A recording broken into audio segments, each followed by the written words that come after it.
Bonjour. Le nouveau livre de Martin Amis, Inside Story, se présente comme une autobiographie avec beaucoup de fiction à l'intérieur, ou alors comme une fiction avec beaucoup d'autobiographie à l'intérieur. Mais bon, quelle que soit la définition, ça n'a aucune importance. Ce qui est important, c'est que c'est une invitation formidable faite par l'un des plus grands auteurs anglais de sa génération à venir l'accompagner dans les décennies qui viennent de s'écouler. Et c'est ainsi que nous allons voyager avec Martin Amis, nous allons rencontrer les amis de Martin Amis, nous allons traverser les événements qu'il traverse et affronter avec lui aussi les soubresauts du monde. Tout ça se fait au prisme de la littérature, c'est un formidable livre de passeur, un livre de déclaration d'amour, aussi bien à l'écriture, de nombreux conseils sont glissés autour des pages, mais aussi de lecture. Il y a énormément de citations qui vous donnent beaucoup d'envie de lecture après avoir terminé ce livre. Tout ça se fait aussi au prisme de la politique, de la philosophie. Énormément de sujets vont être abordés d'énormément de manières.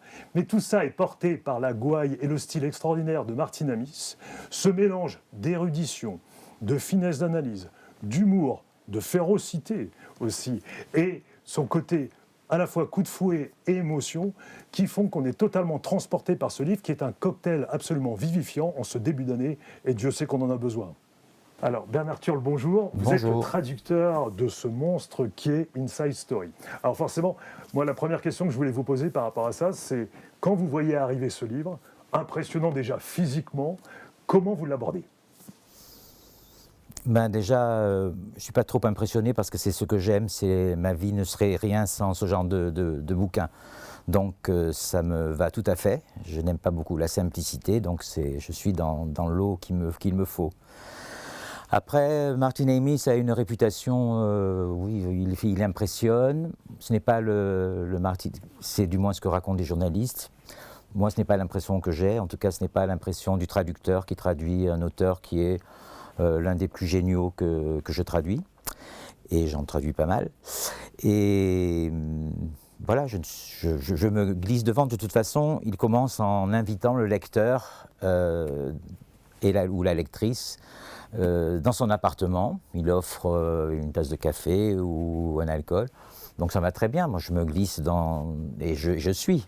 Il m'a invité, je réponds à l'invitation, c'est tout. Alors le livre va se découper en grandes parties, qui semble donner une structure assez solide à l'ouvrage. Et en même temps, ce qui va frapper dès l'introduction, c'est la manière dont Martin Amis va glisser des sujets dans le sujet et se permettre, dans un formidable numéro d'équilibriste, de nombreuses digressions. Et je veux évoquer une chose qui me paraît très importante à la lecture de ce livre, quelque chose qui est souvent, moi le premier, gênante, alors que là c'est une vraie qualité du livre, c'est les fameuses notes qui parsèment ce texte en fait. Bizarrement, je suis peut-être complètement à côté de la plaque, mais moi je trouve que ce livre, qui pourrait paraître très érudit, très classique d'une certaine manière, même s'il a la réputation d'être iconoclaste, pour moi ça ressemble beaucoup à ce que font les jeunes d'aujourd'hui, c'est-à-dire d'introduire des images dans le texte, des paragraphes à gauche, à droite, enfin ça se mélange un peu tout, et j'ai l'impression que sous une forme, comme vous dites, qui paraît nette et définie au départ, on a quelque chose qui est révolutionnaire. Pour moi, c'est un chef-d'œuvre. Et j'ai beaucoup traduit, et je dois dire qu'en arrivant, moi aussi comme lui, en fin de carrière, c'est un bonheur que d'avoir traduit ce livre parce que c'est une espèce de somme. Je n'ai pas traduit tout Martin Amis, mais j'ai traduit trois de ces derniers. Et rien que là, dans ce livre-là, on a une somme de ce qu'il a déjà fait. On reprend ce qu'il a déjà fait et contrairement à ce qu'on peut dire parfois, il n'est pas du tout... Martin Amis n'est pas un seul auteur, c'est plusieurs auteurs, c'est un vrai littéraire, c'est un vrai écrivain qui peut, comme un acteur, prendre 1000 peaux différentes. Et ces 1000 peaux, effectivement, on en retrouve au moins 999 dans celui-ci.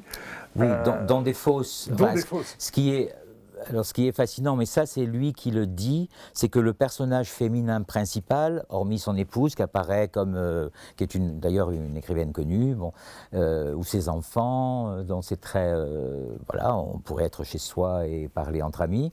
Et puis il y a ce personnage de Phoebe qui est son amoureuse d'une certaine époque, personnage assez particulier, et qui, dit-il, il ne le dit pas vraiment dans le roman, il ne l'écrit pas, mais qui est un faux, enfin un personnage de fiction, au milieu d'écrivains, ses amis, quand il m'avait annoncé le sujet il y a quelques années, il m'a dit je vais écrire sur mes amis décédés, des 3 écrivains. Et en fait c'était le point de départ apparemment du livre, mais c'est devenu, comme vous l'avez dit, une sorte de autobiographie, de fausse autobiographie.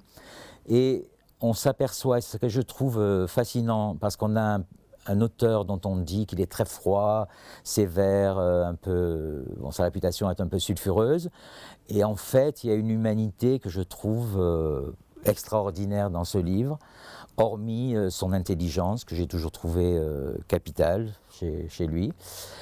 Donc on a un mélange on a ce personnage qui est soi-disant un personnage de fiction, les personnes comme Saul Bellow qui est un personnage qui existe de la littérature américaine primordiale, et on navigue entre ça, entre Londres, New York, des voyages ailleurs, les époques, l'art du flashback est arrivé là à un sommet. Pour moi c'est un chef-d'œuvre. Je suis assez d'accord. D'autant plus que sur la ligne de départ, on vous annonce, voilà, l'autobiographie de Martin Amis, ok, joli bébé. Bon, ok, j'étais pas hyper emballé par l'idée du livre, en fait, sur ça, Oui. si ce n'est que dès l'ouverture, on est totalement happé, que la taille est absolument nécessaire. C'est-à-dire que... C'est une vie. C'est une vie. C'est une vie. Et c'est... totalement hypnotique, alors qu'effectivement, on n'est pas dans les rebondissements successifs, ça prend son temps, ça part à gauche, ça part à droite, c'est souvent très drôle. Exactement. Même quand il est féroce, Virginia Woolf prend un peu cher d'ailleurs, Oui, il y en oui. a plusieurs, hein, mais c'est vrai que Virginia est un peu recadrée. Tout ça crée voilà, une source de vie, et en fait quand ça se termine, on a juste envie qu'il en écrive une autre en fait. Oui, en même temps, je trouve très courageux de dire que, à la fois, parce que dans les autobiographies, quelles qu'elles soient, souvent, bon, moi j'aime bien les autobiographies, mais il n'y a qu'une chose, c'est que ça se termine toujours mal. Et là, en fait, ça se termine bien, non seulement parce qu'il a l'art de nouer le ruban avant la fin, avant que ça ne dégénère. D'ailleurs, il décrit l'évolution des auteurs, même qu'il aime, à la toute fin, à notre époque où on vit très vieux et où on peut écrire très vieux et où je suppose les éditeurs vous demandent de nouveaux livres, il a plutôt l'impression de dire, mais peut-être ce sera faux, on verra dans l'avenir, mais qu'il ne veut plus écrire. Mais il a aussi une façon d'écrire la mort, qui est souvent un sujet qu'on préfère éviter, et peut-être à cette période encore plus. Mais je trouve ça extraordinaire, sa description de la mort et du mourir, parce qu'il a un merveilleux développement sur la différence entre le mourir, l'instant, et puis ce que c'est que la mort, c'est-à-dire le rien, et donc c'est pas la peine de se soucier de la mort puisqu'on ne saura plus rien. Donc il y a à la fois cet éloge de la vie, l'éloge de sa propre vie à travers, en fait, cette autobiographie, il a déjà écrit une autobiographie, donc c'est pas une autobiographie, mais on voit à quel point sa vie, et on peut espérer la nôtre, et notre autobiographie, comme la sienne, parce qu'on s'identifie, elle est faite des autres. En fait, c'est en racontant la vie des autres qu'il se raconte, et il n'a pas besoin de se raconter, en fait. L'autobiographie, elle est là, elle est à travers ses amis, sa famille. Je trouve qu'il y a des développements extrêmement chaleureux sur la paternité. Je trouve que sa façon d'entrevoir son rôle est extraordinaire. Et venant de moi, je peux dire que c'est un gros compliment. Je veux dire, voilà, il y a des choses absolument ravissantes. Pourtant, j'ai travaillé, je suis sans doute l'un de ceux, à part lui, qui a travaillé le plus sur ce livre, et les autres traducteurs dans les autres langues. je n'arrive pas encore aujourd'hui, maintenant que le livre est paru, qu'il reçoit des éloges, je ne comprends toujours pas pourquoi je l'ai tant aimé.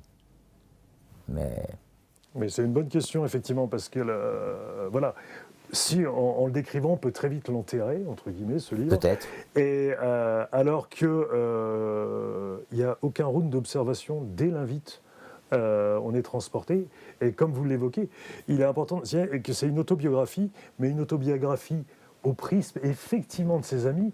Le livre, on n'est jamais à je suis né en et j'ai fait. Non. C'est pas du tout ça. C'est l'évocation de ses amis et ce système que vous évoquez de flashback remarquable qui nous porte et qui font de ce livre un livre à la fois extrêmement personnel, bien évidemment, et en même temps quelque chose de totalement universel, et notamment dans ce très beau rapport qui traverse le livre à la mort, oui, et qui est un formidable hommage à la vie. Et les personnages qu'il finit par décrire, les 3 biographies qu'il écrit de ses 3 principaux amis écrivains sont remarquables. Ça pourrait être des parties séparées, mais en fait tout est lié. C'est lié, c'est mélangé avec un petit voyage à Saint-Malo ou une description d'un quartier de New York ou d'un hôpital à Houston et dans ce sacré système médical américain. Voilà, donc c'est... Voilà. Remarquable. Ravi. Merci beaucoup. Je vous en prie. Et bonne lecture à tous.